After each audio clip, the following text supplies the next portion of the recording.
Lepas ni korang dah tak payah dah nak pergi pusat urut ataupun rumah urut. Korang beli ni je, massage gun yang korang boleh urut kat rumah je. Ataupun kalau korang ada pasangan yang asyik-asyik, bila balik je rasa sakit badan lah sebab selalu duduk dekat office lama-lama, sakit pinggang. Lepas tu pasangan kau suruh macam, tolong urut boleh tak? Kau beli je massage gun ni, and korang boleh urut diri sendiri ataupun pasangan kau dengan senang dan sedap. Dia ada 3 jenis mode tau. Kalau lama, satu, itu mode pertama. Okay.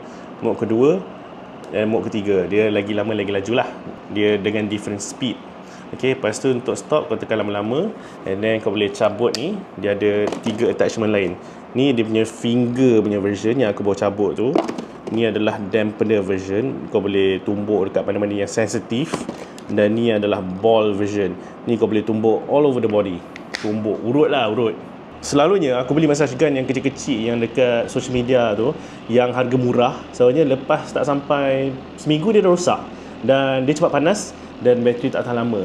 Yang ni aku dah pakai lama, berbulan-bulan, tak rosak alhamdulillah, dan dia ada warranty juga.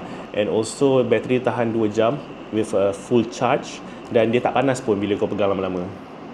So kalau korang nak beli massage gun, aku recommend beli yang ni. Ni memang betul serius sedap, dan akan buat kau rasa fresh, refresh, rasa relief. Aku akan letak link dekat video ni, korang boleh tekan je untuk beli.